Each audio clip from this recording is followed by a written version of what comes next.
ദൈവത്തിൻ്റെ അതിപരിശുദ്ധ നാമം വാഴ്ത്തപ്പെടുമാറാകട്ടെ. നോർത്ത് കേരള സെക്ഷൻ യൂട്യൂബ് ചാനലിലൂടെയുള്ള ശാബ സ്കൂൾ പഠനത്തിലേക്ക് ഏവരെയും സ്വാഗതം ചെയ്തുകൊള്ളുന്നു. പാഠപഠനത്തിനായി കടന്നു വന്ന എല്ലാ ദൈവമക്കളെയും കർത്താവ് ധാരാളമായിട്ട് അനുഗ്രഹിക്കുമാറാകട്ടെ. കഴിഞ്ഞ ക്വാർട്ടറിൽ നമ്മൾ ദൈവത്തിൻ്റെ സ്നേഹത്തെക്കുറിച്ചും നീതിയെക്കുറിച്ചും ഉള്ള വിഷയത്തെ ആസ്പദമാക്കി നമ്മൾ ചിന്തിക്കുകയുണ്ടായി. ഈ ക്വാർട്ടറിൽ നമ്മൾ പഠിക്കുന്നത് സൂചനകൾ, സദൃശ്യങ്ങൾ, പ്രതീകങ്ങൾ, ദൈവത്തിൻ്റെ പ്രവചനങ്ങളെ എങ്ങനെ പഠിക്കാം എന്നുള്ളതിനെക്കുറിച്ചാണ് നമ്മൾ ഈ ക്വാർട്ടറിൽ നമ്മൾ പഠിക്കുന്നത്.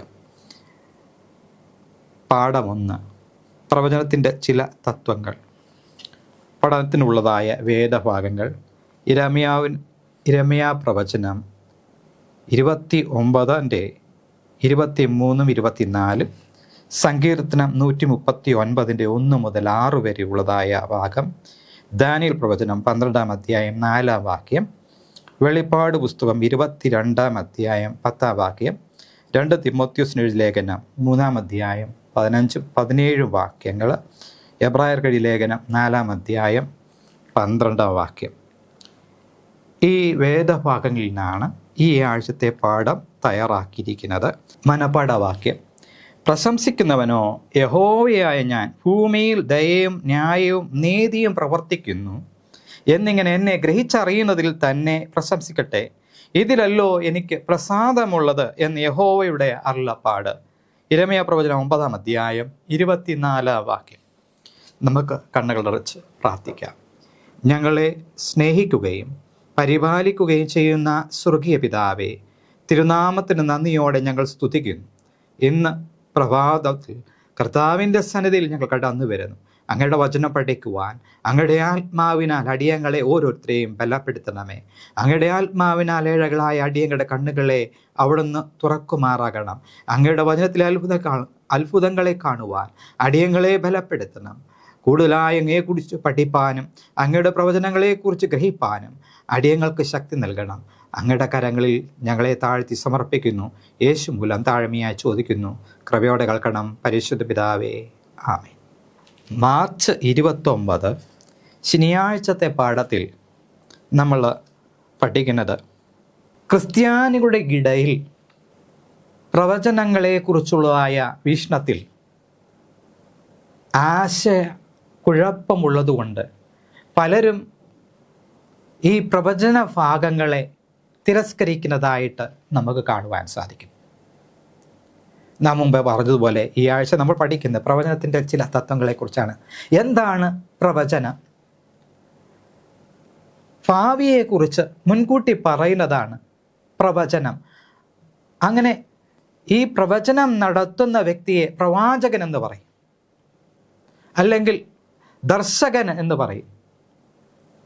യഹോവയായ ദൈവം താൻ തിരഞ്ഞെടുത്ത തൻ്റെ ദാസന്മാർ നിമിത്തം അവരിലൂടെ ദർശനങ്ങൾ നൽകി, അല്ലെങ്കിൽ ചില സ്വപ്നങ്ങൾ നൽകി ഭാവിയെക്കുറിച്ച്, വരുവാനുള്ളതിനെക്കുറിച്ച് അവർക്ക് അറിയിച്ചു കൊടുക്കുന്നു. അതിനെയാണ് നമ്മൾ പ്രവചനം എന്ന് പറയുന്നത്. പറയുന്ന വ്യക്തിയെ പ്രവാചകനെന്ന് നമ്മൾ വിളിക്കുന്നു. ദൈവത്തിൻ്റെ തിരുവഴുത്തിൽ നാം പഠിക്കുമ്പോൾ അനേക പ്രവചനങ്ങളെക്കുറിച്ച് നമ്മൾ പഠിക്കുന്നു. ഈ പ്രവചനങ്ങളെ നാം വളരെ ശ്രദ്ധയോടുകൂടെ പഠിക്കുകയാണെങ്കിൽ ലോക അന്ത്യം വരെ കർത്താവായ യേശു ക്രിസ്തുവിൻ്റെ വേഗമെന്നുള്ള വരവിനെക്കുറിച്ച് വളരെ വ്യക്തമായി പ്രതിപാദിച്ചിരിക്കുന്നത് നമുക്ക് കാണുവാൻ കഴിയും. അതിനു മുന്നോടിയായിട്ട് സംഭവിക്കുന്ന ഓരോ കാര്യങ്ങളെക്കുറിച്ച് വ്യക്തമായി ദൈവത്തിൻ്റെ തിരുവെഴുത്ത് വർണ്ണിക്കുന്നുണ്ട്. അത് ദൈവം ദർശകന് കൊടുത്തതായ, അല്ലെങ്കിൽ പ്രവാചകന്മാരിലൂടെ കൊടുത്തതായ ആ ഓരോ കാര്യങ്ങളെ വ്യക്തമായി നാം പഠിക്കുകയാണെങ്കിൽ മാത്രമേ മനസ്സിലാക്കുവാൻ കഴിയൂ. ദൈവഭയമുള്ളവരും പ്രാർത്ഥനയുള്ളവരും ദൈവത്തിൻ്റെ ആത്മാവിനാൽ നയിക്കപ്പെടുന്നവരുമായ ദൈവജനത്തിന് മാത്രമേ പ്രവചനങ്ങളെക്കുറിച്ച് ഗ്രഹിക്കുവാൻ കഴിയുകയുള്ളൂ. അതുകൊണ്ട് തന്നെ ക്രൈസ്തവ ലോകത്തിൽ പലവിധമായ ആശയക്കുഴപ്പത്തിന് ഇടയായി. പല ക്രിസ്ത്യാനികളും ദൈവത്തിൻ്റെ പ്രവചനങ്ങളെക്കുറിച്ച് ഗ്രഹിക്കുവാൻ കഴിയാത്തത് കൊണ്ട്, ഗ്രഹിക്കുവാൻ പ്രയാസമായതുകൊണ്ട് അത് ഒഴിവാക്കുന്നത് നമുക്ക് കാണുവാൻ കഴിയും. എന്നാൽ ചിലരാകട്ടെ അവർക്ക് തിരുവചനം പരിശോധിക്കുന്നത് എന്തെങ്കിലും പഴുതു കിട്ടുമോ എന്ന് അറിയാൻ വേണ്ടിയാണ്. അവരുടെ ചെയ്തികൾക്ക് ഉപോത്ബലകമായിട്ടുള്ള എന്തെങ്കിലും ഒരു സഹായകമായിട്ടുള്ള എന്തെങ്കിലും ഒരു പഴുത് കിട്ടുവാൻ തക്കവണ്ണമാണ് അവരുടെ ശ്രമം. എന്നാൽ യഥാർത്ഥമായി ദൈവത്തിൻ്റെ തിരുവെഴുത്തുകളെ ആത്മാർത്ഥമായി അന്വേഷിക്കുന്നവർ ദൈവത്തിൻ്റെ സത്യങ്ങളെക്കുറിച്ച് മനസ്സിലാക്കുവാൻ സാധിക്കും. ദാനിയേൽ പ്രവാചകനെക്കുറിച്ച് നമ്മൾ പഠിക്കുമ്പോൾ യെരമ്യാ പ്രവചനത്തിൽ നിന്നും ഒരു പ്രവചന ഭാഗം, 70 ആഴ്ചവട്ടത്തിൻ്റെ ഒരു പ്രവചന ഭാഗം കണ്ടു. അത് ഗ്രഹിക്കുവാൻ കഴിയാതെ വന്നപ്പോൾ, അത് മനസ്സിലാക്കുവാൻ കഴിയാതെ വന്നപ്പോൾ ദാനിയേൽ പ്രവാചകൻ എന്താണ് ചെയ്തത്? രട്ടിലും വെണ്ണീരിലും കിടന്ന് ദൈവത്തോട് അനുതപിച്ച് പ്രാർത്ഥിക്കുന്നതായ ദാനിയേൽ പ്രവാചകനെ നമുക്ക് കാണുവാൻ കഴിയും. അതിൻ്റെ ഫലമായിട്ട് ദാനിയേലിന് ദൈവം ഒരു ദൂതനെ അയച്ച് ആ സ്വപ്നത്തിൻ്റെ അർത്ഥം വ്യാഖ്യാനിച്ചു കൊടുക്കുന്നത് നമുക്ക് കാണുവാൻ കഴിയും. അപ്പോൾ ദൈവത്തിൻ്റെ തിരുവചനത്തിലുള്ളതായ ഓരോ കാര്യങ്ങൾ പഠിക്കണമെങ്കിൽ ദൈവത്തിൻ്റെ ആത്മാവ് നമുക്ക് വേണം. ദൈവത്തിന്റെ വചനം പറയുന്നത് തിരുവെഴുത്തിലെ പ്രവചനങ്ങളൊന്നും സ്വയമായ വ്യാഖ്യാനത്താൽ ഉളവാകുന്നതല്ല എന്ന് ആദ്യം തന്നെ അറിഞ്ഞിരിക്കണമെന്നാണ് ദൈവത്തിന്റെ വചനം പഠിപ്പിക്കുന്നത് നമ്മെ.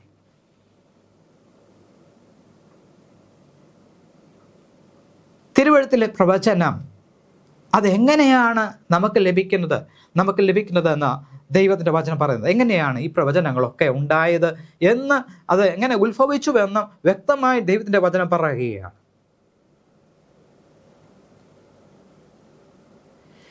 അവൾ പറയുന്നത് ദൈവത്തിൻ്റെ മനുഷ്യൻ പരിശുദ്ധാത്മ നിയോഗം പ്രാപിച്ചിട്ട് സംസാരിച്ചതാണ് എന്നാണ്. അതുകൊണ്ട് ദൈവത്തിൻ്റെ ആത്മാവില്ലാതെ, ദൈവത്തിൻ്റെ ആത്മാവിൻ്റെ സഹായമില്ലാതെ നമുക്ക് ദൈവത്തിൻ്റെ പ്രവചനങ്ങളെക്കുറിച്ച് പഠിക്കുവാൻ സാധിക്കുകയില്ല.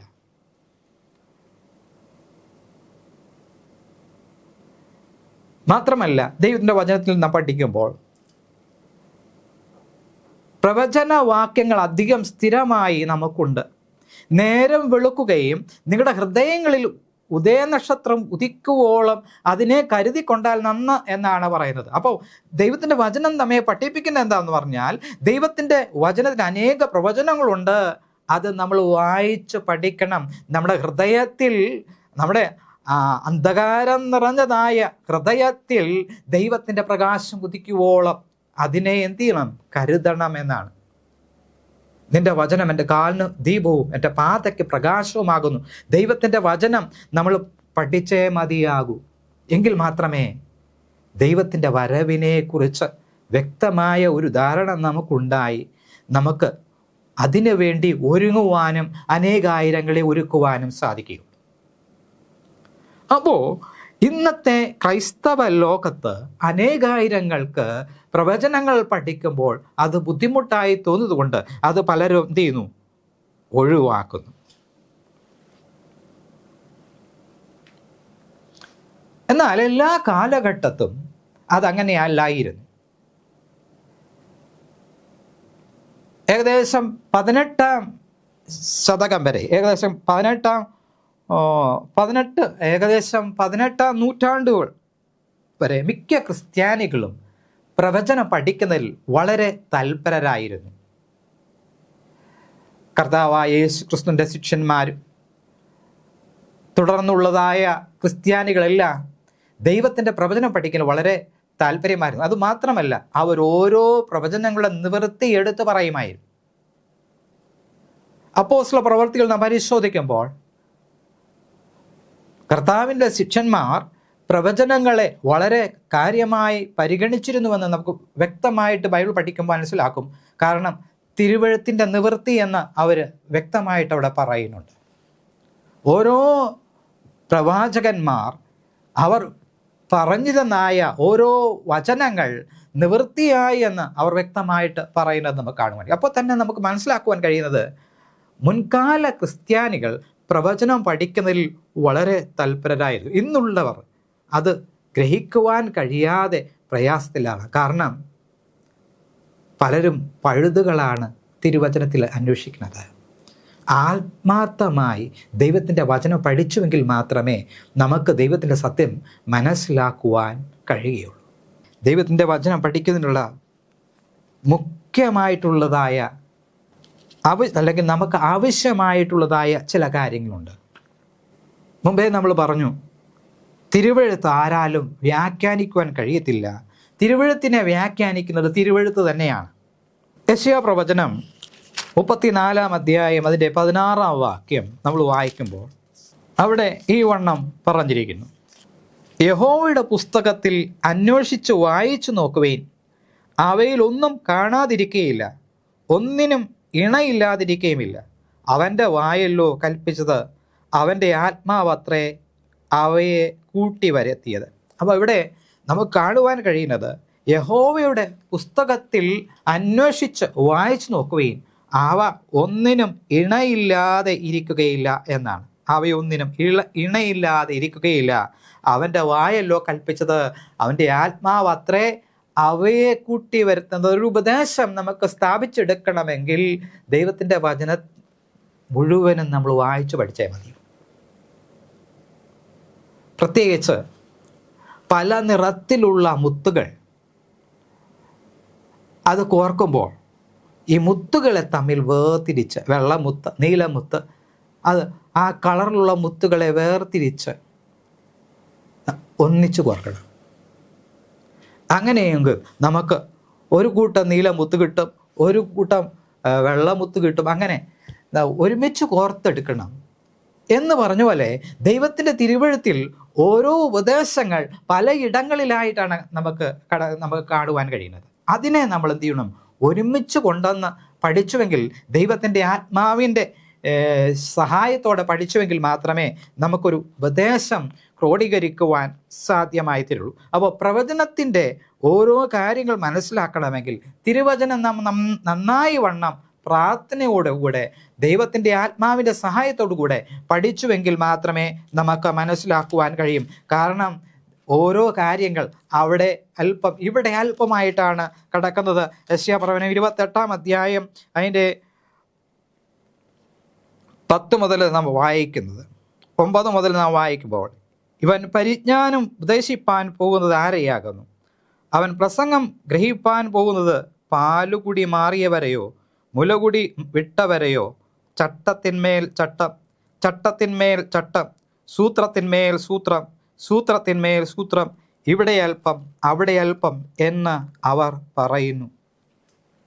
അപ്പോൾ ഇവിടെ നമുക്ക് കാണുവാൻ കഴിയുന്നത് ദൈവത്തിൻ്റെ വചനത്തിൽ ഉപദേശങ്ങൾ കടക്കുന്നത് പലയിടങ്ങളിലായിട്ടാണ്. അതിനെ ക്രോഡീകരിച്ചാണ് നമ്മൾ ഒരു ഉപദേശം കൊണ്ടുവരുന്നത്. അതുപോലെ തന്നെയാണ് ഈ പ്രവചനങ്ങൾ പഠിക്കുമ്പോൾ അതിലുള്ള ഓരോ സദൃശങ്ങൾ, പ്രതീകങ്ങൾ, അതിൻ്റെ അർത്ഥങ്ങൾ അത് നാം ഗ്രഹിച്ചില്ല എങ്കിൽ ശരിയായിട്ടുള്ള വ്യാഖ്യാനം നടത്തുവാൻ നമുക്ക് സാധിക്കുകയില്ല. അതുകൊണ്ട് തന്നെ കർത്താവായ ദൈവം അവർക്ക്, അല്ലെങ്കിൽ ശിഷ്യന്മാരോട് പ്രത്യേകമായി അവർക്ക് മുന്നറിയിപ്പ് നൽകിയത് ഇതാണ്. അത് ആകയാൽ സഹോദരന്മാരെ നിങ്ങളെല്ലാവരും ഒന്നു തന്നെ സംസാരിക്കുകയും നിങ്ങളുടെ ഇടയിൽ ഭിന്നത ഭാവിക്കാതെ ഏക മനസ്സിലും ഏക അഭിപ്രായത്തിലും യോജിച്ചിരിക്കുകയും വേണമെന്ന് ഞാൻ നിങ്ങളെ നമ്മുടെ കർത്താവായ യേശു ക്രിസ്തുവിൻ്റെ നാമം ചൊല്ലി പ്രബോധിപ്പിക്കുന്നു. 1 കൊരിന്ത്യർക്ക് എഴുതിയ ലേഖനം 1-ാം അധ്യായം 10. അപ്പോൾ ഇവിടെ നമുക്ക് കാണുവാൻ കഴിയുന്നത്, നാം ദൈവത്തിൻ്റെ തിരുവഴുത്തിൽ ഒരു വിശ്വാസമേ ഉള്ളൂ, ഒരു ഉപദേശമേ ഉള്ളൂ. ആ ഒരു ആശയം, ആ ഒരേ ഉപദേശങ്ങൾ നാം അറിഞ്ഞ് മനസ്സിലാക്കി ജീവിക്കണം. ദൈവത്തിൻ്റെ വചനത്തിലെ സത്യ ഉപദേശങ്ങൾ എന്താണെന്ന് വ്യക്തമായി നാം പഠിച്ച് മനസ്സിലാക്കി വേണം നാം ജീവിക്കുവാൻ. ഇല്ല എങ്കിൽ പൈശാചികൻ നമ്മെ തകർത്ത് കളയും. ദൈവത്തിൻ്റെ വചനം പറയുന്നത്, നിങ്ങളുടെ പ്രതിയോഗിയായ പിശാച് അലറുന്ന സിംഹമെന്ന പോലെ ആരെ വിഴുങ്ങേണ്ടു എന്ന് ഊടാടി സഞ്ചരിക്കുന്നു എന്നാണ്. അപ്പോൾ നമ്മൾ വളരെ ശ്രദ്ധയോടുകൂടെ ദൈവത്തിൻ്റെ വചനത്തിലേക്ക് നാം തിരിഞ്ഞില്ല എങ്കിൽ തീർച്ചയായും നാം തകർന്നു പോകും. കാരണം പൈശാചികൻ നമ്മെ പരീക്ഷിക്കുന്നതും ദൈവത്തിൻ്റെ വചനം വെച്ചുള്ളതായ ഒരു കളിയാണ്. ഞായറാഴ്ചത്തിലേക്ക് ഭാഗത്തിലേക്ക് നാം കടന്നു വരുമ്പോൾ അവിടെ നമുക്ക് കാണുവാൻ കഴിയുന്നത്, വായിക്കുന്നവൻ ഗ്രഹിക്കട്ടെ, മനസ്സിലാക്കട്ടെ എന്നാണ്. അപ്പോൾ ദൈവത്തിൻ്റെ വചനം നമുക്ക് വായിക്കുവാൻ, പഠിക്കുവാനും അത് ഗ്രഹിക്കുവാനും തക്കവണ്ണമായിട്ടാണ് ദൈവം നമുക്ക് നൽകുന്നത്. നമ്മുടെ പൂർവ്വ പിതാക്കന്മാരൊക്കെ ദൈവത്തിൻ്റെ തിരുവചനത്തിൽ ധ്യാനിക്കുമായിരുന്നു.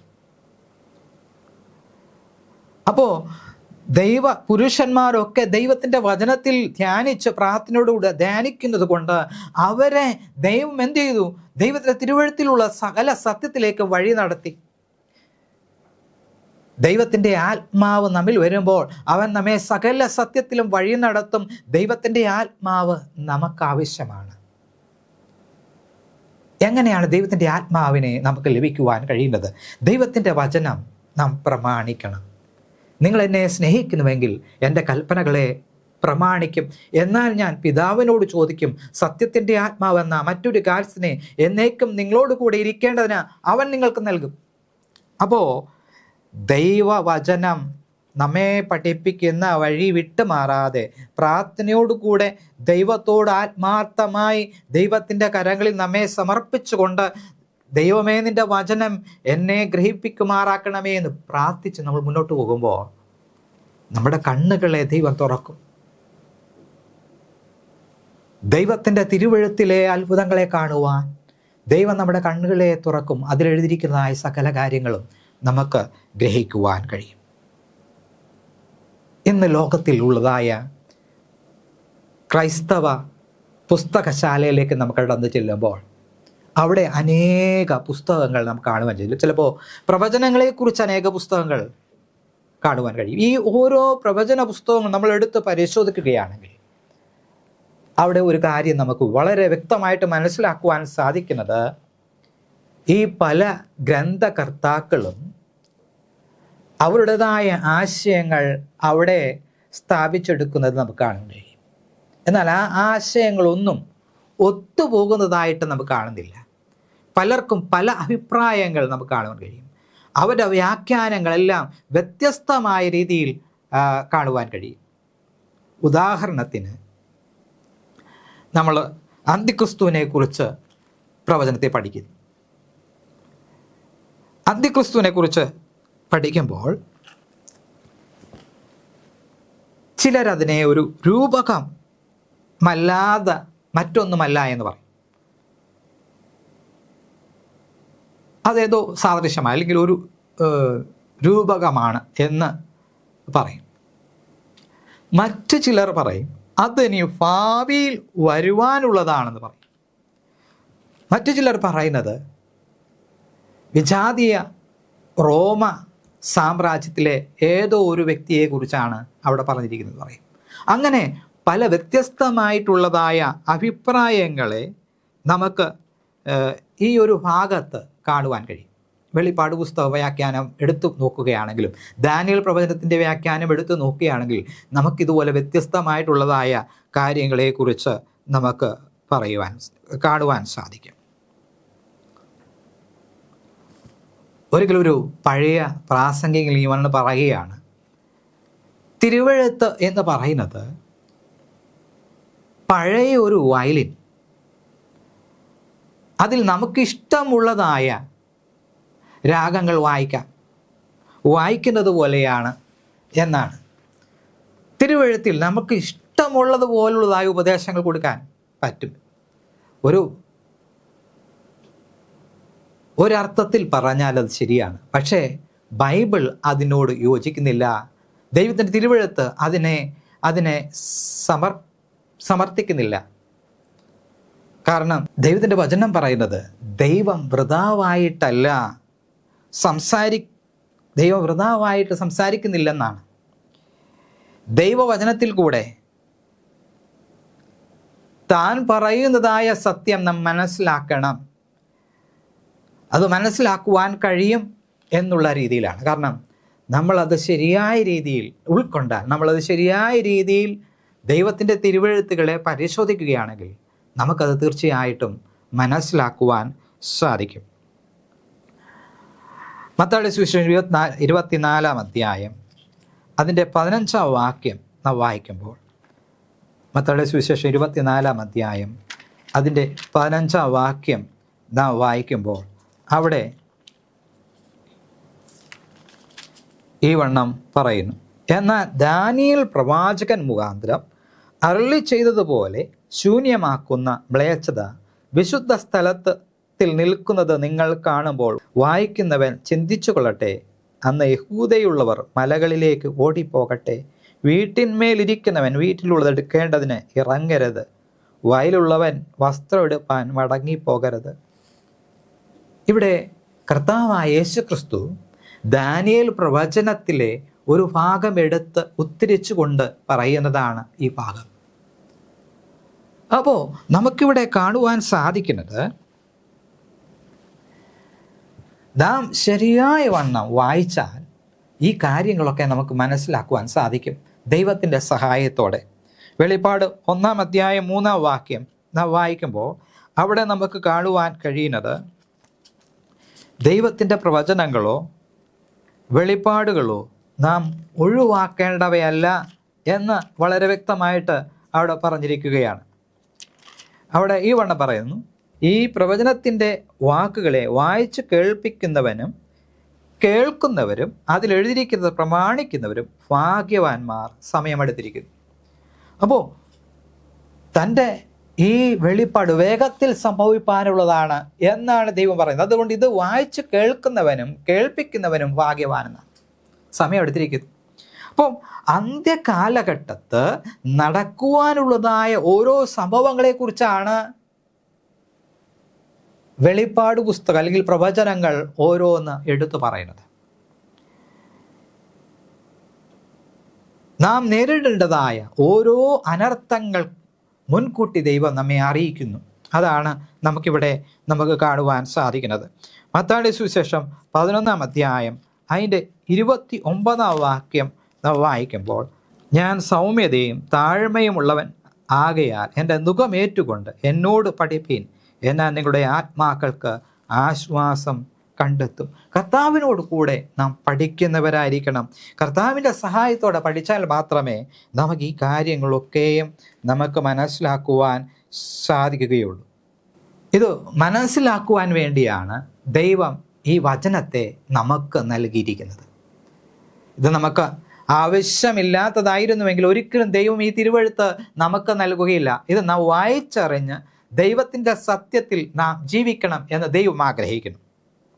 പലപ്പോഴും ഈ വേദപുസ്തകം പഠിപ്പിക്കുന്നതിൽ തന്നെ പല സർവകലാശാലകളും തിരുവെഴുത്തുകളെ ഒരു സാഹിത്യമായിട്ടോ അതിനനുരൂപമായിട്ടുള്ളതായ പാഠക്രമമായിട്ട് ആണ് വീക്ഷിക്കുന്നത്. എന്നാൽ ഒരു വിശ്വാസിയെ സംബന്ധിച്ചുള്ള അവൻ അനേക പ്രഭാഷണങ്ങൾ കേട്ടിരിക്കാം. അതിൽ നമുക്ക് ആശ്ചര്യപ്പെടാനോ ഒന്നുമില്ല. കാരണം ഇന്ന് നമ്മൾ ദിനം പ്രതി ഇതുപോലുള്ളതായ അനേക പ്രഭാഷണങ്ങൾ നമുക്ക് മാധ്യമങ്ങൾ വഴി നമുക്ക് കേൾക്കുവാൻ കഴിയും.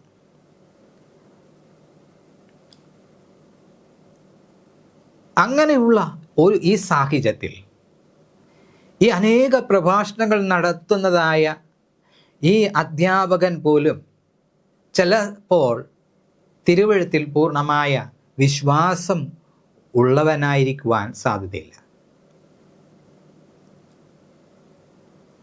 അവരവരുടേതായ ജോലി ചെയ്യുവാൻ തക്കവണ്ണം അവരത് ശീലിപ്പിക്കണം, അല്ലെങ്കിൽ ചില പഴുതുകൾ കണ്ടെത്തുവാൻ തക്കവണ്ണം, അല്ലെങ്കിൽ അവരുടെ പഠനത്തിന് ഉപോത്ബലകമായിട്ടുള്ളതായ എന്തെങ്കിലും സഹായമായിട്ടുള്ളതായ പദങ്ങൾ കാണുവാൻ തക്കവണ്ണം, വാക്യങ്ങൾ കാണുവാൻ തക്കവണ്ണം വേദപുസ്തകത്തിൽ തിരയുന്നു. എന്നാൽ ആത്മാർത്ഥമായി ദൈവത്തിൻ്റെ വചനത്തെ ധ്യാനിക്കുകയും പഠിക്കുകയും അതിൽ എഴുതിയിരിക്കുന്ന കാര്യങ്ങൾ പ്രമാണിക്കുവാൻ തക്കവണ്ണം ഉത്സാഹമുള്ളവരായി ജീവിച്ചുവെങ്കിൽ മാത്രമേ ദൈവത്തിൻ്റെ തിരുവെഴുത്തുകളുടെ യഥാർത്ഥമായ അർത്ഥങ്ങൾ ഗ്രഹിക്കുവാൻ നമുക്ക് കഴിയുള്ളൂ. ഒന്നാമതായി നമ്മുടെ ഹൃദയത്തെ ദൈവത്തിൻ്റെ വചനത്തിന് മുമ്പാകെ തുറന്നു കൊടുക്കണം.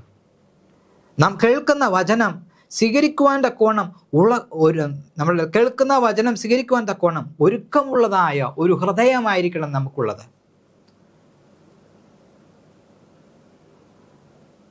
അങ്ങനെ ദൈവത്തിന് തന്നെ നമ്മെ തന്നെ സമർപ്പിച്ചുകൊണ്ട് നാം മുന്നോട്ട് നീങ്ങുമ്പോൾ ക്രമേണ ദൈവത്തിൻ്റെ സത്യങ്ങളെക്കുറിച്ച് നമുക്ക് മനസ്സിലാക്കുവാൻ സാധിക്കും.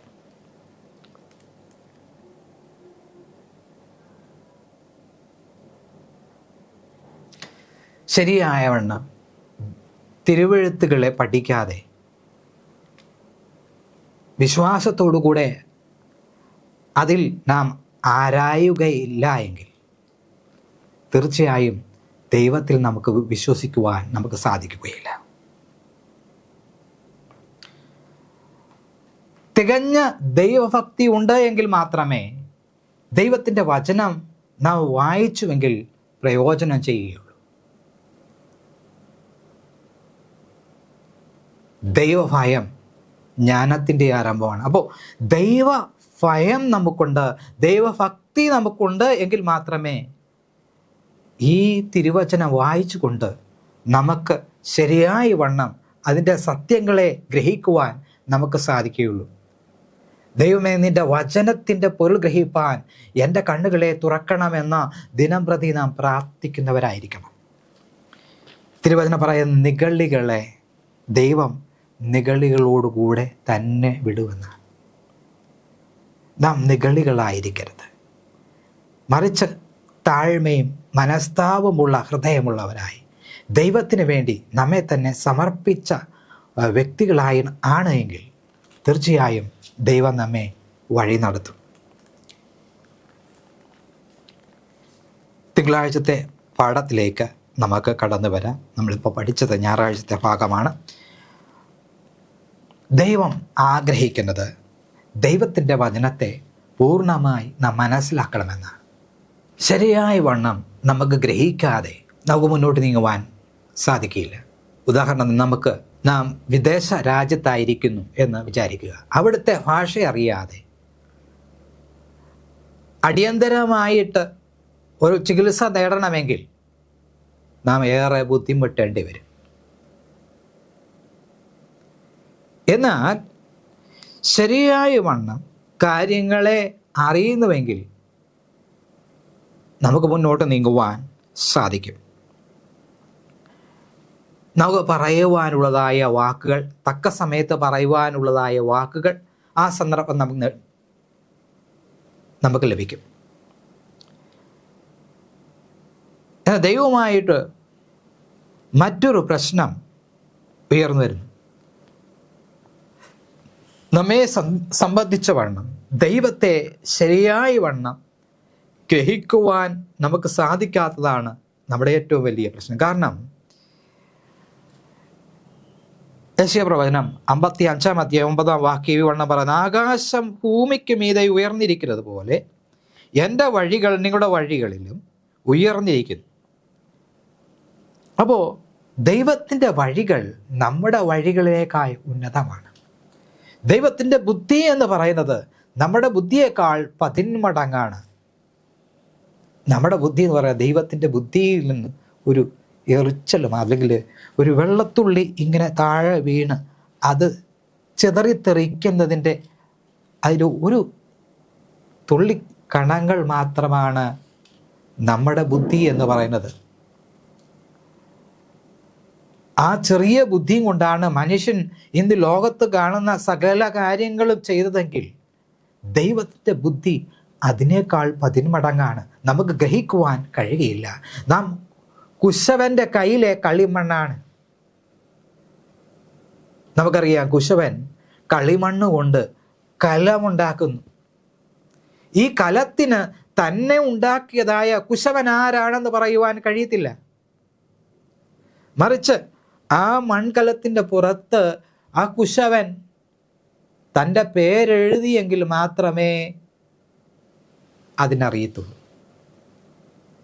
കുശവൻ പേരെഴുതിയെങ്കിൽ മാത്രമേ അത് എടുക്കുന്നവന് ഇന്ന കുശവനാണ് ഈ പാത്രം ഉണ്ടാക്കിയതെന്ന് പറയുവാൻ കഴിയുള്ളൂ.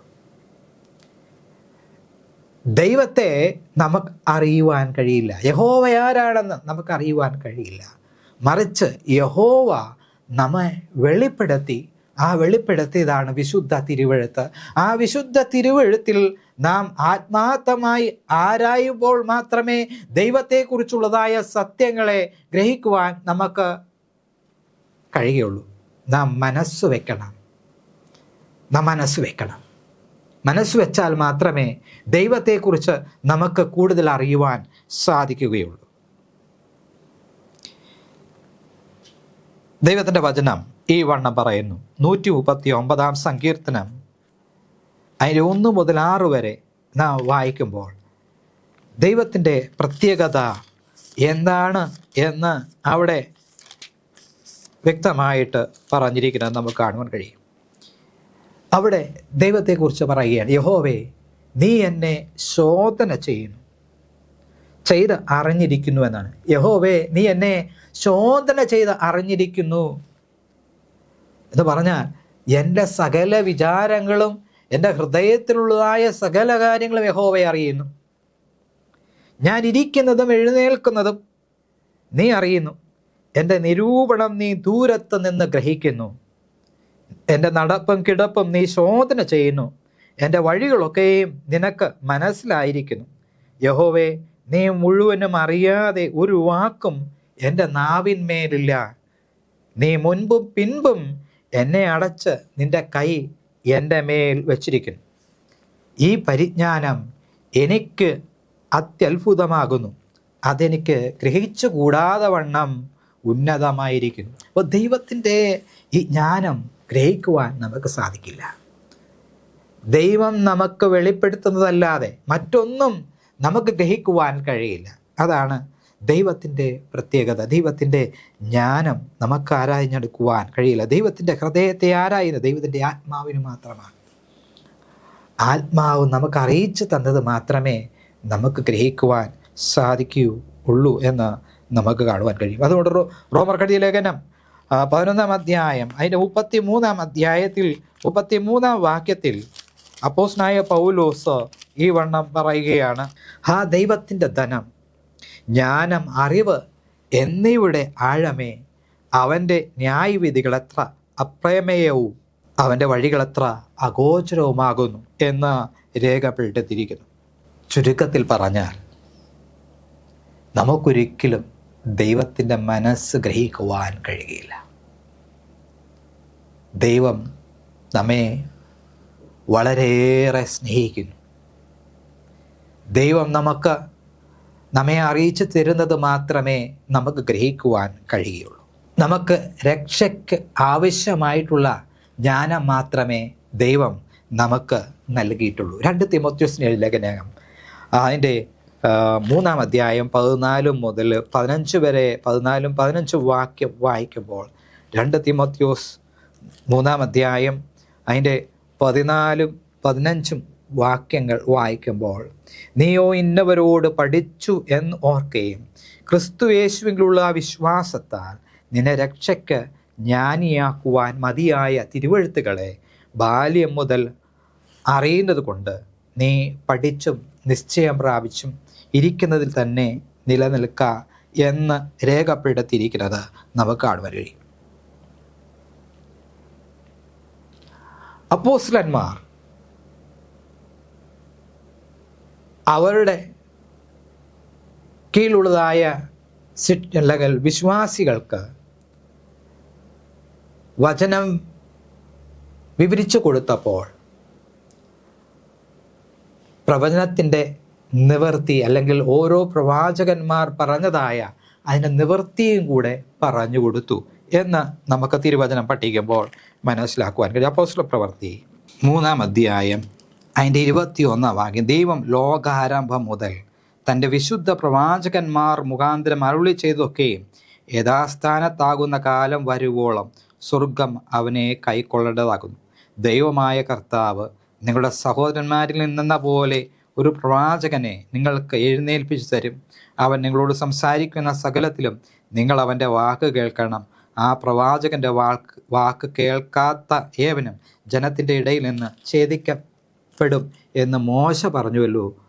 അത്രയുമല്ല, ശൗമേലാദിയായി സംസാരിച്ച പ്രവാചകന്മാരൊക്കെയും ഈ കാലത്തെക്കുറിച്ച് പ്രസ്താവിച്ചു.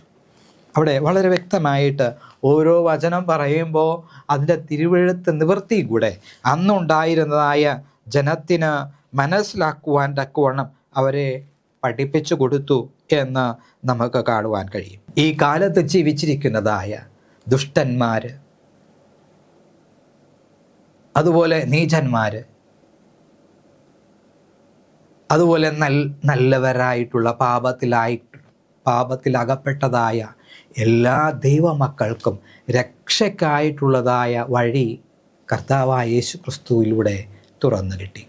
കർത്താവായ യേശുവിൽ വിശ്വസിക്കുന്നവന് നിത്യജീവനുണ്ട് എന്ന് തിരുവചനം പഠിക്കുമ്പോൾ നമുക്ക് മനസ്സിലാക്കുവാൻ കഴിയും. അതുകൊണ്ട് പ്രിയമുള്ള ദൈവമക്കളെ, നമുക്കറിയുവാൻ കഴിയാത്തതായ പല കാര്യങ്ങളുമുണ്ട്. അത് ദൈവം വെളിപ്പെടുത്തി തന്നിട്ടില്ല. നമുക്ക് വെളിപ്പെടുത്തി തന്നതായ കാര്യങ്ങളിൽ നാം ശ്രദ്ധ കേന്ദ്രീകരിച്ച് നമുക്ക് ലഭിച്ചതായ ഈ അറിവിനൊത്തവണ്ണം നാം ജീവിക്കണം. ദൈവത്തിൻ്റെ വചനം നമുക്ക് നൽകിയത്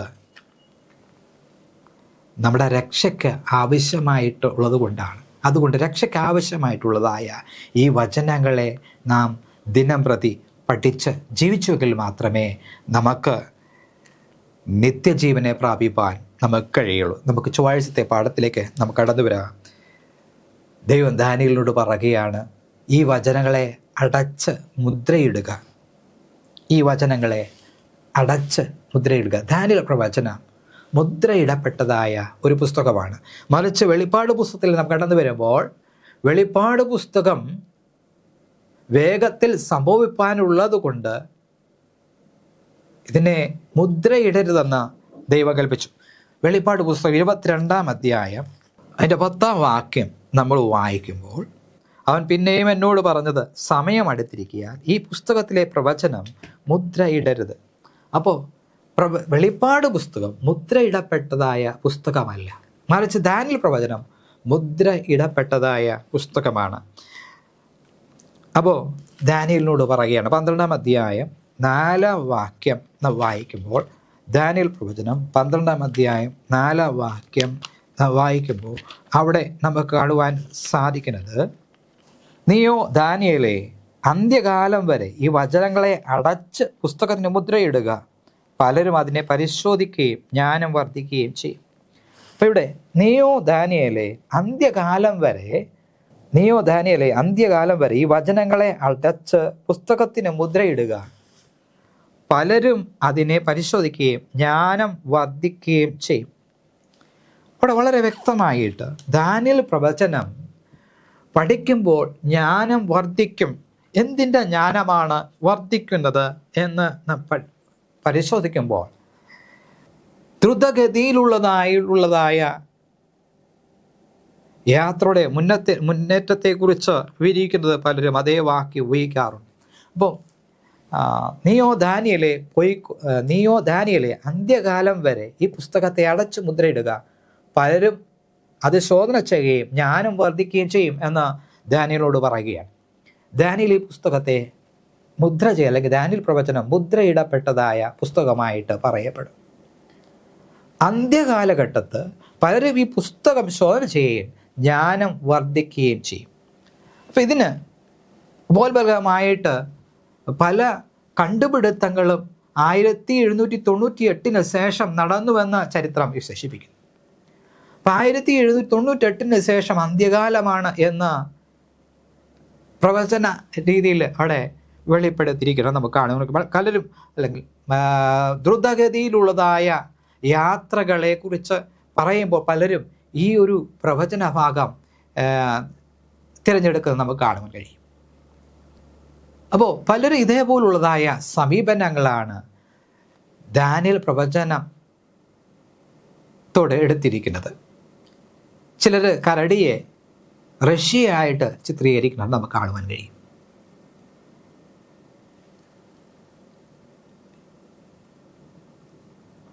അപ്പോൾ ദാനിയേൽ പുസ്തകത്തിലുള്ളതായ ഓരോ പ്രതീകങ്ങൾ അതിൻ്റെ ശരിയായ രീതി കണ്ടുപിടിച്ചു എങ്കിൽ മാത്രമേ, ശരിയായ രീതി തിരുവചനത്തിലൂടെ തന്നെ നമ്മൾ കണ്ടുപിടിച്ചെങ്കിൽ മാത്രമേ അതിൻ്റെ ശരിയായിട്ടുള്ള വ്യാഖ്യാനം നമുക്ക് കാണുവാൻ സാധിക്കുകയുള്ളൂ. മുൻകാലത്തുള്ളതായ ക്രിസ്ത്യാനികൾ പലരും ഈ പുസ്തകം വ്യാഖ്യാനിക്കുവാൻ ശ്രമിച്ചു. പലരും മുന്നേറിയതായിട്ട് നമുക്ക് കാണുവാൻ സാധിക്കും. അന്ന് അവർ വ്യാഖ്യാനിച്ചതായ പല വ്യാഖ്യാനങ്ങളാണ് ഇന്നും നിലകൊള്ളുന്നത് എന്ന് നമുക്ക് കാണുവാൻ കഴിയും. 1798 1260 വർഷം അവസാനിച്ചു. ആ കാലഘട്ടത്തിൽ ദാനിയേൽ പ്രവചനം പഠിച്ചിട്ടുള്ളതായ അനേകർ 1798 1260 വർഷം അവസാനിച്ചു. 1844 എന്തോ ഒരു കാര്യം ലോകത്ത് സംഭവിക്കുമെന്ന് അന്നുണ്ടായിരുന്നതായ ചിലർ അത് വ്യാഖ്യാനിക്കുകയുണ്ടായി. ആ കൂട്ടത്തിലാണ് വില്യം മില്ലർ എന്ന് പറയുന്നതായ ഒരു ദൈവദാസൻ. അദ്ദേഹത്തിൻ്റെ ആ പ്രസംഗം കാരണമാണ് ഇന്ന് സെവന്ത് ഡേ അഡ്വന്റിസ്റ്റ് പ്രസ്ഥാനം ഉടലെടുക്കുവാൻ കാരണമായി തീർന്നത് എന്ന് നമുക്ക് കാണുവാൻ സാധിക്കും. അപ്പം വില്യം മില്ലർ തനിക്ക് ലഭിച്ചതായ ആ വെളിച്ചത്തിനൊത്തവണ്ണം പ്രവചനത്തെ വ്യാഖ്യാനിച്ചു. അന്ന് അനേകായിരങ്ങൾ ഈ പ്രവചന ഭാഗങ്ങൾ കേൾക്കുകയും ആ പ്രവചന ഭാഗങ്ങൾ കേട്ട് മനസ്സിലാക്കി ദൈവത്തിൻ്റെ വരവിന് വേണ്ടി അനേകായിരങ്ങൾ കാത്തിരുന്നുവെന്ന് നമുക്ക് കാണുവാൻ കഴിയും. വില്യം മില്ലറിൻ്റെ പ്രസംഗം കേൾക്കുവാൻ അനേകർ ആകർഷിക്കപ്പെട്ടു എന്ന് നമുക്ക് കാണുവാൻ കഴിയും. അങ്ങനെ ആ ഒരു പ്രസംഗ മൂലമാണ് ഇന്ന് സെവന്ത് ഡേ അഡ്വന്റിസ്റ്റ് പ്രസ്ഥാനം ഉടലെടുത്തത് എന്ന് ഇന്ന് നമ്മൾ ചരിത്രം പഠിക്കുമ്പോൾ മനസ്സിലാക്കും. ശരിയായ വണ്ണം ദൈവത്തിൻ്റെ വചനം നാം പഠിച്ചില്ല എങ്കിൽ പല ദുരുപദേശങ്ങളും നാം ചെന്ന് ചാടുവാനും ദൈവത്തിൻ്റെ കൽപ്പനകളെ ലംഘിക്കുവാൻ തക്കവണ്ണം അത് വഴിതെളിക്കുകയും ചെയ്യും. ഉദാഹരണത്തിന് നമ്മൾ ഇന്ന് കാണുന്നതായ ദൈവം ഏതെങ്കിലും സ്ഥാപിച്ചതായ 7-ാം ദിന ശബത്ത്, അതിന് പകരമായി ഞായറാഴ്ച ആരാധിച്ചു വരുന്നു. അതുപോലെ മരണത്തിലുള്ളതായ അവസ്ഥ, മരിച്ചാൽ നാം എവിടെയാണ്, അതിനെക്കുറിച്ചുള്ളതായ ആശയങ്ങൾ നമ്മൾ ഇന്ന് പഠിക്കുമ്പോൾ പല രീതിയിൽ വിശ്വസിക്കുന്നവർ അനേകരുണ്ട്.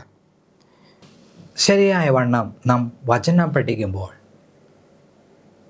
മാത്രമേ ദൈവത്തിൻ്റെ സത്യം നമുക്ക് അറിയുവാൻ സാധിക്കുകയുള്ളൂ. വില്യം മില്ലറിൻ്റെ പഠന രീതി, ആ ഒരു രീതി കൊണ്ടാണ് ദാനിയേൽ പ്രവചനം 8-ാം അധ്യായം 14-ാം വാക്യം അതിൽ കിട്ടിയതായ ആശയം ശരിയായിരുന്നുവെങ്കിലും അത് കാരണമാണ് നമ്മുടെ പ്രസ്ഥാനം വളരുവാൻ ഇടയായില്ലെങ്കിൽ നമ്മുടെ ശേഷിപ്പ് സഭയുടെ ജന്മത്തിന് വഴി തെളിച്ചത്. ദൈവത്തിൻ്റെ വചനം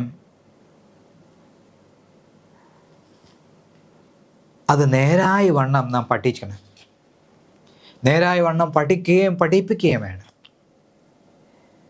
എന്നാൽ അതിനെ നേരായ രീതിയിൽ നമ്മൾ കാണാതെ ദൈവത്തിൻ്റെ തിരുവെഴുത്തുകളെ വളച്ചൊടിച്ച് നമ്മുടെ ഉപദേശത്തിനനുസരിച്ച് അല്ലെങ്കിൽ ഒരു വ്യക്തി ഉദ്ദേശിക്കുന്ന രീതിയിൽ അതിനെ വളച്ചൊടിച്ച് കൊണ്ടുപോകുമ്പോഴാണ് അതിൻ്റെ സത്യം നമുക്ക് ലഭിക്കാതെ വരുന്നത്. എന്നാൽ ദൈവത്തിൽ ആശ്രയിച്ച് ദൈവത്തിൻ്റെ തിരുവചനത്തിൽ പറഞ്ഞിരിക്കുന്ന കാര്യം അങ്ങനെ തന്നെയോ എന്ന് പരിശോധിച്ച് ബെരോവയിലെ വിശ്വാസികളെ പോലെ നാം ആയിരുന്നെങ്കിൽ മാത്രമേ, ആത്മാർത്ഥതയുണ്ടെങ്കിൽ മാത്രമേ ദൈവത്തിൻ്റെ വചനത്തിൻ്റെ സത്യങ്ങൾ നമുക്ക് ഗ്രഹിക്കുവാൻ നമുക്ക് സാധിക്കുകയുള്ളൂ. ആത്മാർത്ഥമായി ദൈവത്തിൻ്റെ വചനത്തിൽ നാം അന്വേഷിച്ച് വായിച്ചു നോക്കണം. ആത്മാർത്ഥമായി നിങ്ങൾ എന്നെ അന്വേഷിക്കുമ്പോൾ നിങ്ങൾ കണ്ടെത്തും. അതാണ് ദൈവം പറഞ്ഞത്. അപ്പോൾ നമ്മൾ ആത്മാർത്ഥമായി വിശ്വാസമുള്ളവരായി പ്രാർത്ഥനയുള്ളവരായി ദൈവത്തിൻ്റെ ആത്മാവിൻ്റെ സഹായത്തോടു കൂടെ ദൈവത്തിൻ്റെ വചനം നാം അന്വേഷിക്കുമ്പോൾ മാത്രമേ നമുക്ക് ദൈവത്തിൻ്റെ വചനത്തെ കുറിച്ച് ഗ്രഹിക്കുവാൻ കഴിയൂ. നിർഭാഗ്യവശാൽ പലരും ഈ പ്രവചന ഭാഗങ്ങളെ അവരുടെ ഉപദേശങ്ങൾക്ക് സഹായകമായിട്ടുള്ളതായ എന്തെങ്കിലും കിട്ടുമോ എന്ന് പരിശോധിക്കുന്നതുകൊണ്ടാണ് ദൈവത്തിൻ്റെ വചനം മനസ്സിലാക്കുവാൻ കഴിയാതെ പോകുന്നത്. അതുകൊണ്ടാണ് തെറ്റായിട്ടുള്ളതായ ഉപദേശങ്ങൾ ഇന്ന് നിലനിൽക്കുന്നത്.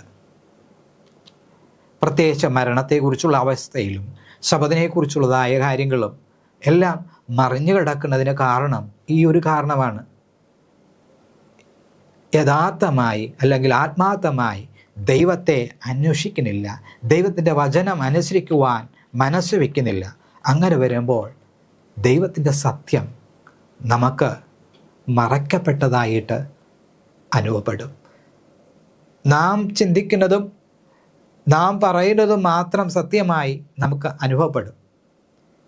യഥാർത്ഥമായി ദൈവത്തിൻ്റെ സത്യം എനിക്ക് ഗ്രഹിക്കണമെന്ന് നാം ആത്മാർത്ഥമായി വാഞ്ചയുള്ളവരാണ് എങ്കിൽ മാത്രമേ ദൈവത്തിൻ്റെ തിരുവചനം നമുക്ക് തുറക്കപ്പെടുകയുള്ളൂ. വ്യാഴാഴ്ചത്തെ പാഠത്തേക്ക് നാം കടന്നു വരുമ്പോൾ അലങ്കാരികമാണോ അതോ അക്ഷരാർത്ഥമാണോ? ഈ തിരുവചനത്തിൽ പറഞ്ഞിരിക്കുന്നതായ ഓരോ കാര്യങ്ങൾ അത് അലങ്കാരികമായിട്ട് പറഞ്ഞിരിക്കുന്നു അതോ അക്ഷരാർത്ഥത്തിൽ പറഞ്ഞിരിക്കുന്നു എന്ന് ഗ്രഹിക്കുന്നതിലാണ് ഓരോ വേദവിദ്യാർത്ഥികളുടെയും വിജയമിരിക്കുന്നത്. ചില കാര്യങ്ങൾ സൂചനയായിരിക്കാം, ചില കാര്യങ്ങൾ അലങ്കാരികമായിരിക്കാം, ചിലത് ചിഹ്നങ്ങളായിരിക്കാം. ആ ചിഹ്നങ്ങൾ അല്ലെങ്കിൽ ആ പ്രതീകങ്ങൾ ദൈവത്തിൻ്റെ തിരുവചനത്തിൽ എങ്ങനെ ഉപയോഗിച്ചിരിക്കുന്നുവെന്ന് നാം പരസ്പരം ഒന്ന് നാം വിശകലനം ചെയ്യണം, അല്ലെങ്കിൽ പഠിക്കണം. എങ്ങനെ ഉപയോഗിച്ചിരിക്കുന്നുവെന്ന് പഠിക്കണം. അങ്ങനെയാണ് നമുക്ക് ദൈവത്തിൻ്റെ ഒരു ഉപദേശത്തിൻ്റെ നിഗമനത്തിലെത്തുവാൻ നമുക്ക് സാധിക്കുകയുള്ളൂ. പ്രത്യേകിച്ച് ദാനിയേൽ പ്രവചനം നാം പഠിക്കുമ്പോൾ, ദാനിയേൽ പ്രവചനം അതിൻ്റെ 2-ാം അധ്യായത്തിൽ രാജാവിൻ്റെ സ്വപ്നത്തിൻ്റെ വ്യാഖ്യാനം അറിയുവാൻ തക്കണം രാജാവ് ആഗ്രഹിച്ചു.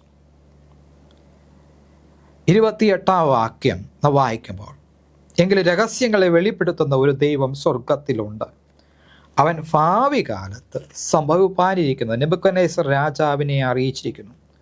സ്വപ്നവും പള്ളിമെത്തയിൽ വെച്ച് തിരുമനസ്സിലുണ്ടായ ദർശനങ്ങളുമാവിത്. രാജാവ് ഇനിമേൽ സംഭവിപ്പാനിരിക്കുന്നത് എന്തെന്നുള്ള വിചാരം പള്ളിമെത്തയിൽ വെച്ച് തിരുമനസ്സിലുണ്ടായി. രഹസ്യങ്ങളെ വെളിപ്പെടുത്തുന്നവൻ സംഭവിപ്പാനിരിക്കുന്ന അറിയിച്ചുമിരിക്കുന്നു. എനിക്കോ ജീവനോടിരിക്കുന്ന യാതൊരുത്തിനേക്കാൾ അധികമായി ജ്ഞാനം ഒന്നും ഉണ്ടായിട്ടില്ല. രാജാവിനോട് അർത്ഥം ബോധിപ്പിക്കേണ്ടതിന് തിരുമനസ്സിലെ വിചാരം തിരുമനസ്സുകൊണ്ട് അറിയേണ്ടതിന് മാത്രമേ ഈ രഹസ്യം എനിക്ക് വെളിപ്പെട്ടിരിക്കുന്നത്. രാജാവ് കണ്ട ദർശനമോ വലിയൊരു ബിംബം, വലിപ്പമേറിയതും വിശേഷ ശോഭയുള്ളതുമായ ആ ബിംബം തിരുമുമ്പിൽ നിന്നും അതിൻ്റെ മുഖം ഭയങ്കരമായിരുന്നു. ബിംബത്തിൻ്റെ തല തങ്കം കൊണ്ടും നെഞ്ചും കൈയും വെള്ളി കൊണ്ടും വയറും അരയും താമ്ര കൊണ്ടും തുട ഇരുമ്പ് കൊണ്ടും കാൽ പാതി ഇരുമ്പ് കൊണ്ടും പാതി കളിമണ്ണ് കൊണ്ടും ആയിരുന്നു. തിരുമനസ്സുകൊണ്ട് നോക്കിക്കൊണ്ടിരിക്കുമ്പോൾ കൈ തൊടാതെ ഒരു കല്ല് പറഞ്ഞു വന്ന് ബിംബത്തെ ഇരുമ്പും കളിമണ്ണും കൊണ്ടും കാലിടിച്ച് തകർത്ത് കളഞ്ഞു. അപ്പം ഇവിടെ നമുക്ക് കാണുവാൻ കഴിയും, പൊന്ന് വെള്ളി മുതലായുള്ള ലോഹങ്ങളെ കൊണ്ട് ഇവിടെ ഒരു പ്രവചനം അവതരിപ്പിച്ചിരിക്കുകയാണ്, ഒരു സ്വപ്നം അവതരിപ്പിച്ചിരിക്കുകയാണ്. രാജാവിനെ ദൈവം കാണിച്ചിരിക്കുകയാണ്. അതിൻ്റെ വ്യാഖ്യാനവും ദാനിയേൽ തന്നെ ഇവിടെ പറഞ്ഞിരിക്കുക. തിരുമനസ്സുകൊണ്ട് രാജാതി രാജാവാണ്, സ്വർഗസ്നായ ദൈവം തിരുമനസ്സിലേക്ക് മഹത്വവും രാശ്യവും ശക്തിയും മഹത്വവും നൽകിയിരിക്കുന്നു. 36 വായിക്കുമ്പോൾ സ്വപ്നവും അർത്ഥവും അടിയങ്ങൾ തിരുമനസ്സറിയിക്കാം. രാജാവ് തിരുമനസ്സുകൊണ്ട് രാജാതി രാജാവാണ്, സ്വർഗസ്നായ ദൈവം തിരുമനസ്സിലെ രാജ്യത്വവും ഐശ്വര്യവും ശക്തിയും മഹത്വവും നൽകിയിരിക്കുന്നു. അത് വായിക്കുമ്പോൾ പൊന്നുകൊണ്ടുള്ള തല തിരുമനസ്സുകൊണ്ട് തന്നെ എന്ന് രേഖപ്പെടുത്തും. അപ്പം ബൈബിൾ തന്നെ അതിൻ്റെ വ്യാഖ്യാനം നമുക്ക് തരുന്നത്. ഇപ്പം ഈ ഓരോ ചിഹ്നങ്ങൾ അത് സൂചിപ്പിക്കുന്നത് എന്താണെന്ന് ദൈവത്തിൻ്റെ തിരുവചനത്തിൽ പ്രയോഗിച്ചിട്ടുണ്ട്. അത് നമ്മൾ മനസ്സിലാക്കുമ്പോൾ, അത് ഗ്രഹിക്കുമ്പോൾ ദൈവത്തിൻ്റെ പ്രവചനം നമുക്ക് കൂടുതലായിട്ട് മനസ്സിലാക്കുവാൻ നമുക്ക് സാധിക്കും. ഇവിടെ ദാനിയേൽ തന്നെ അതേ സ്വപ്നം വീണ്ടും കാണുകയാണ്. 7-ാം അധ്യായത്തിലേക്ക് നമുക്ക് കടന്നു വരുമ്പോൾ ദാനിയേൽ അവിടെ വിരിച്ചു, ഞാൻ രാത്രിയിൽ എൻ്റെ ദർശനം കണ്ടത് ആകാശത്ത് 4 കാറ്റും മഹാസമുദ്രത്തിന് നേരെ അടിക്കുന്നത് കണ്ടു. ഇവിടെ കാറ്റ് എന്തിനെ സൂചിപ്പിച്ചു എന്ന് നാം തിരുവചനത്തിലൂടെ നാം മനസ്സിലാക്കുമ്പോൾ നമുക്ക് അതിന് ശരിയായിട്ടുള്ളതായ അർത്ഥം മനസ്സിലാക്കുവാൻ കഴിയും. മഹാസമുദ്രം എന്താണ് സൂചിപ്പിച്ചതെന്നറിയുമ്പോൾ, അല്ലെങ്കിൽ ഈ മൃഗങ്ങൾ എന്തിനെ സൂചിപ്പിച്ചു എന്ന് നാം തിരുവചനത്തിലൂടെ നമുക്ക് ഗ്രഹിക്കുവാൻ കഴിയും. തിരുവചനം നമ്മൾ നല്ലവണ്ണം പഠിക്കുമ്പോൾ മൃഗങ്ങൾ എന്തിനെ സൂചിപ്പിക്കുന്നു. അപ്പോൾ ഇങ്ങനെ ഓരോ കാര്യങ്ങൾ നാം അതിൻ്റെതായ ആ സ്ഥാനത്ത് ഉപയോഗിക്കുമ്പോൾ പ്രവചനങ്ങളെ മനസ്സിലാക്കുവാൻ നമുക്ക് സാധിക്കും. അപ്പോൾ ഈ ഓരോ ചിഹ്നങ്ങളും കാര്യങ്ങളും അത് എവിടെ പ്രയോഗിക്കണം എന്ന് നാം പഠിക്കണം. അപ്പോൾ തിരുവെഴുത്തിൽ ഓരോ കാര്യങ്ങൾ അതിനുള്ളതായ അർത്ഥം അത് തിരുവെഴുത്തിൽ തന്നെ കൊടുത്തിട്ടുണ്ട്. തിരുവെഴുത്താണ് തിരുവെഴുത്തിൻ്റെ വ്യാഖ്യാനി. നാം നമ്മുടേതായ രീതിയിൽ തിരുവചനം വ്യാഖ്യാനിക്കുകയാണെങ്കിൽ വളരെയേറെ നാം തെറ്റിപ്പോകും. അതുകൊണ്ട് തിരുവചനം വായിച്ചു പഠിച്ചുവെങ്കിൽ മാത്രമേ പ്രവചനങ്ങൾ ഉൾപ്പെടെയുള്ളതായ കാര്യങ്ങളെ വളരെ വ്യക്തമായിട്ട് നമുക്ക് മനസ്സിലാക്കുവാൻ സാധിക്കുകയുള്ളൂ. പ്രത്യേകിച്ച് ദൈവത്തിൻ്റെ ആത്മാവിൻ്റെ സഹായത്തോടു കൂടെ നാം മുന്നോട്ട് പോവുകയാണെങ്കിൽ ദൈവത്തിൻ്റെ വചനം നമുക്ക് പെട്ടെന്ന് മനസ്സിലാക്കുവാൻ നമുക്ക് സാധിക്കും. പലപ്പോഴും ശുശ്രൂഷകന്മാരും ജനങ്ങളും ദാനിയേലും വെളിപ്പാടും അത് മനസ്സിലാക്കുവാൻ പ്രയാസമാണ്. വെള്ളിയാഴ്ചത്തെ ഭാഗത്തിലേക്ക് നാം കടന്നു വരുവാണ്. അവിടെ ഈ വണ്ണം പറഞ്ഞിരിക്കുന്നു, ചിലപ്പോൾ ശുശ്രൂഷകന്മാരും ജനങ്ങളും ദാനിയേലും വെളിപ്പാടും മനസ്സിലാക്കുവാൻ പ്രയാസമാണ്. അതുകൊണ്ട് ഇത് ഗ്രഹിക്കുവാൻ കഴിയാത്തത് കൊണ്ട് നിഗൂഢതകളാണെന്ന് പ്രഖ്യാപിച്ച് എന്നാൽ കർത്താവായ യേശുക്രിസ്തുവിൻ്റെ ജീവിതത്തിലേക്ക് കടന്നു വരുമ്പോൾ ദാനിയേൽ പ്രവചനങ്ങൾ അതെങ്ങനെ നിവൃത്തിയായി എന്ന് വരെ അത് പറയുവാൻ തക്കവണ്ണം കഴിയുന്നത് നമുക്ക് കാണാൻ കഴിയും. നമുക്ക് ദൈവത്തിൻ്റെ പ്രവചനങ്ങളെ വ്യാഖ്യാനിക്കണം എന്ന ആഗ്രഹമുണ്ടെങ്കിൽ നാം പ്രാർത്ഥനയോടുകൂടെ ദാനിയേൽ പ്രാർത്ഥിച്ചതുപോലെ, ദൈവത്തിൻ്റെ ദാസന്മാർ പ്രാർത്ഥിച്ച് വചനം പഠിച്ച് അതിൻ്റെ സത്യത്തിലേക്ക് കടന്നു വരുന്നത് പോലെ നാം പ്രാർത്ഥനയും ആത്മാർത്ഥതയുള്ളവരായിരിക്കണം. എങ്കിൽ മാത്രമേ ദൈവത്തിൻ്റെ ഈ തിരുവെഴുത്തിലിരിക്കുന്നതായ സകല പ്രവചനങ്ങളും രഹസ്യങ്ങളും നമുക്ക് വെളിപ്പെട്ടു വരികയുള്ളൂ. തിരുവെഴുത്തിൽ പറയുന്ന ഓരോ വാക്ക് ഒന്നിനൊന്നിനോട് കോർത്തിണക്കുമ്പോൾ സത്യ ഉപദേശമായി അത് പരിണമിക്കും. അങ്ങനെയാണ് നമുക്ക് സത്യത്തിൽ നമുക്ക് ജീവിക്കുവാൻ കഴിയുകയുള്ളൂ. അല്ലാതെ നമുക്ക് ഈ വേദപുസ്തകം ശരിയായി വണ്ണം അറിയാതെ തർക്ക വിഷയമായിട്ട് നാം ചിന്തിച്ചു കഴിഞ്ഞാൽ നമുക്ക് ഒരിടത്തും എത്തുവാൻ നമുക്ക് സാധിക്കില്ല. മറിച്ച് വേദപുസ്തകത്തെ കാണേണ്ട രീതി കാണുകയും ഭയഭക്തിയോടുകൂടെ അത് ദൈവത്തിൻ്റെ വചനമാണെന്ന് മനസ്സിലാക്കിക്കൊണ്ട് പ്രാർത്ഥനയോടുകൂടെ അത് പഠിക്കുകയും ദൈവത്തിൻ്റെ ആത്മാവിൻ്റെ സഹായത്തിന് വേണ്ടി മുട്ടിപ്പായി ദൈവത്തോട് അപേക്ഷിക്കുകയും ചെയ്യുമെങ്കിൽ തീർച്ചയായും ദൈവം തൻ്റെ പരിശുദ്ധാത്മാവിനെ ശക്തിയോടുകൂടെ നമുക്ക് അയച്ചു തരും. ആ ദൈവത്തിൻ്റെ ശക്തി നമുക്ക് വരുമ്പോൾ, ദൈവത്തിൻ്റെ സകല വചനത്തിലും നീതിയിലും ഉപദേശത്തിലും ദൈവത്തിൻ്റെ ആത്മാവ് നമ്മെ നയിക്കും. അങ്ങനെ പ്രാർത്ഥനയുള്ളവരായി, ദൈവത്തിൻ്റെ ആത്മാവിന് വേണ്ടി യാചിക്കുന്നവരായി, ദൈവത്തിൻ്റെ ആത്മാവ് നമ്മെ വഴി നടത്തുന്നതിന് വേണ്ടി നമുക്ക് പ്രാർത്ഥിക്കാം. വലിയവനായ ദൈവം നമ്മെ ഓരോരുത്തരെയും അനുഗ്രഹിക്കുമാറാകട്ടെ. ആമേൻ. നമുക്കൊരു വാക്ക് പ്രാർത്ഥിക്കാം. ഞങ്ങളെ സ്നേഹിക്കുകയും പരിപാലിക്കുകയും ചെയ്യുന്ന സ്വർഗീയ പിതാവേ, തിരുനാമത്തിൽ നന്ദിയോടെ ഞങ്ങൾ സ്തുതിക്കുന്നു. ഇന്ന് പ്രഭാത കർത്താവെ, അങ്ങയുടെ വചനം കേട്ടതിനനുസരിച്ച് ജീവിപ്പാൻ, കർത്താവിനോട് കൂടുതലായി അടുത്തു വരുവാൻ, അങ്ങയുടെ വചനത്തിൽ ആത്മാർത്ഥമായി ആരായുന്നവരായി ജീവിപ്പാൻ, പ്രാർത്ഥനയോടുകൂടെ അങ്ങയുടെ ആത്മാവിൻ്റെ സഹായത്തോടുകൂടെ അടിയങ്ങൾക്ക് അങ്ങയുടെ തിരുവചനം ഗ്രഹിപ്പാൻ അടിയങ്ങൾക്ക് കൃപ നൽകണമേ. കേട്ട എല്ലാ മക്കളെയും അനുഗ്രഹിക്കണം. അങ്ങയുടെ ആത്മാവിനാൽ ഞങ്ങളെ ബലപ്പെടുത്തണം. അങ്ങയുടെ വരവ് ഏറ്റവും ആസന്നമായിരിക്കുക കർത്താവെ. കൂടുതൽ ശക്തിയുള്ളവരായി വളരുവാൻ, ലോകത്തിൽ ഞങ്ങൾ നേരിടുന്ന എല്ലാ പ്രതികൂലങ്ങളെയും ജയിക്കുവാൻ തക്കവണ്ണം ഉൾക്കരുത്തുള്ളവരായി തീരുവാൻ കർത്താവോട് തന്നെ ഗ്രഹിക്കണം. സകലമാനവും മഹത്വവും പുകഴ്ചയും തിരുമിനെ എടുക്കണം. യേശു മൂലം താഴ്മയെ ചോദിക്കുന്നു. കൃപയോടെ കേൾക്കണം പരിശുദ്ധ പിതാവേ. ആമേൻ. ദൈവം നമ്മെ എല്ലാവരെയും അനുഗ്രഹിക്കുമാറാകട്ടെ. ആമേൻ.